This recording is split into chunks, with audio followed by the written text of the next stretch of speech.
वाहिगुरु जी का खालसा, वाहिगुरु जी की फतेह. My name is Jasdeep Kaur, also known as Kenny Gogia. I'm the holistic health coach. Have you ever noticed something? When life goes according to our plan, we say Vaheguru is kind. But when life does not go according to what we have planned, we start asking, why me? Why is this even happening? Why are my prayers not being answered? Today's Hukamnama from Sachkhand Sri Darbar Sahib Amritsar by Shri Guru Arjan Dev Ji at Ank 828 of Shri Guru Granth Sahib Ji addresses this very struggle of human being. Bilawal Mahalla Panjwa Guruji says, "Jyo paave tyo mohe pratipal," which means if it pleases you, then cherish me. Guruji further says, "पार ब्रह्म परमेश्वर सतगुरु हम बारिक तुम पिता कृपाल रहाओ," which means, O Supreme Lord God, Transcendent Lord, O true Guru, I am your child and you are my merciful Father. Just pause and absorb these words. Not servant, not employee, not customer, a child. And Vaheguru is described as a compassionate parent. Think about a small child. A child wants ice cream every day. A parent says no. The child thinks, my parent is unfair. But the parent can see what the child cannot. The parent sees the larger picture. Many a times we are that child. We want a particular job, a particular relationship, a particular opportunity, a particular outcome. And when this doesn't happen, we think life is being unfair.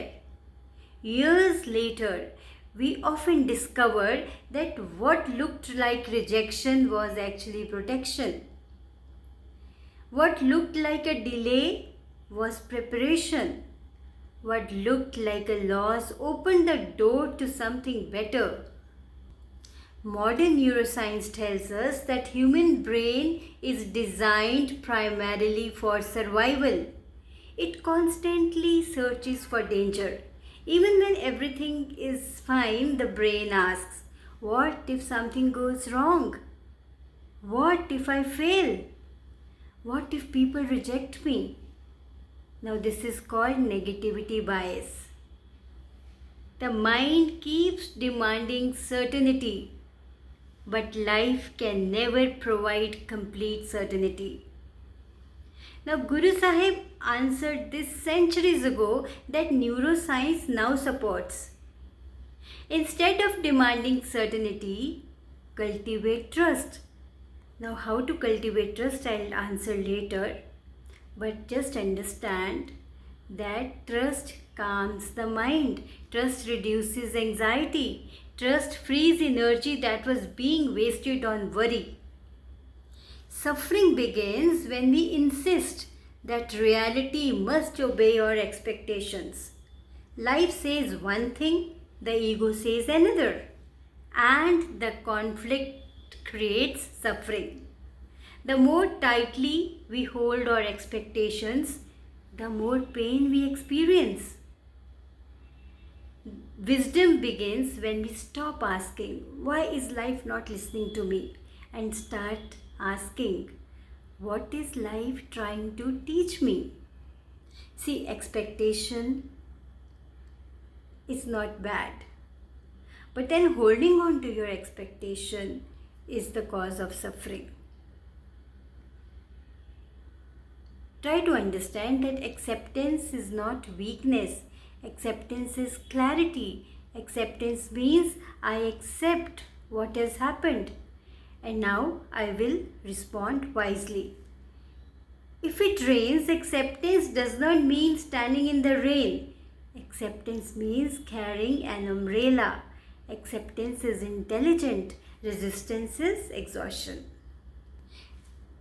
Now comes the most important question, how do we cultivate trust? Because trust does not appear automatically. Trust grows just like a relationship grows.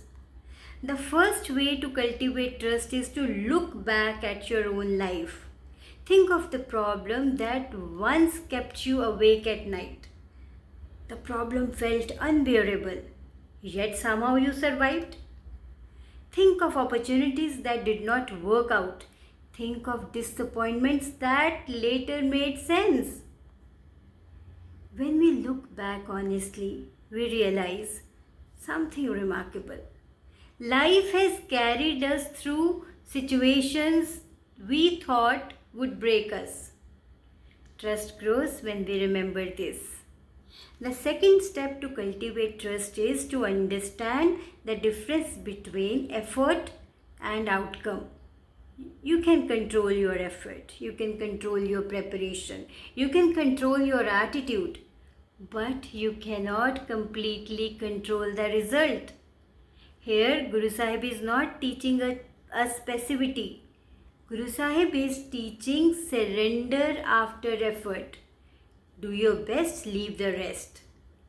And then you release your grip on the outcome. And the third step is to observe life itself.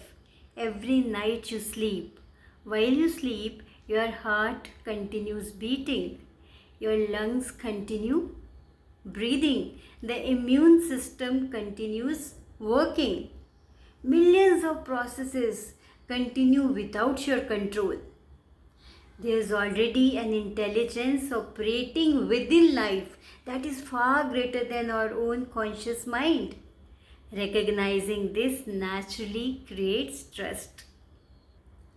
And finally, practice the wisdom of today's Hukamnama by Shri Guru Arjan Dev Ji.